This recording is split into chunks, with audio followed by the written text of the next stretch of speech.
Alors, nous apportons des ressources concrètes en termes de passage à échelle, d'accompagnement des femmes qui sont à un certain niveau de maturité de leur activité entrepreneuriale et qui ont besoin de passer à échelle, qui ont besoin d'acquérir de l'immobilisation, qui ont besoin de ressources pour de stocks supplémentaires et qui veulent faire ce schéma-là en se faisant accompagner.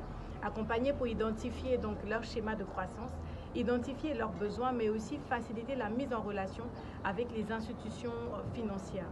Nous sommes ravis d'inaugurer ce programme-là. Les candidatures sont ouvertes dès aujourd'hui.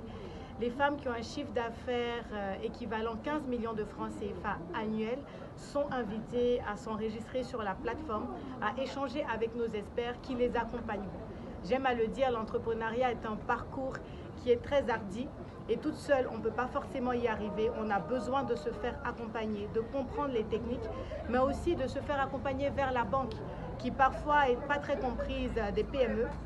Et aujourd'hui, grâce à notre partenariat avec Invest for Jobs, nous allons créer ce pont-là entre les institutions financières et les femmes entrepreneurs ici au Sénégal, qui est un passage à échelle d'un programme que nous avons déjà expérimenté dans la zone UEMOA et qui a présenté ses succès à travers un financement déjà accordé de plus de 1,3 milliard de francs CFA à des femmes entrepreneurs et avec un taux de remboursement sur une période de 2 ans de 100% de remboursement.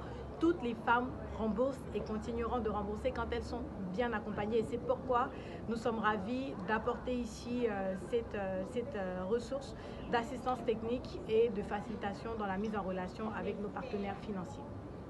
Les enjeux dans l'accompagnement vers le financement, c'est la définition du produit de financement, c'est-à-dire les conditions d'accès même à ce financement en fonction du besoin de l'entrepreneur, que ce soit de l'immobilisation, que ce soit des stocks ou un bon de commande, de la liquidité.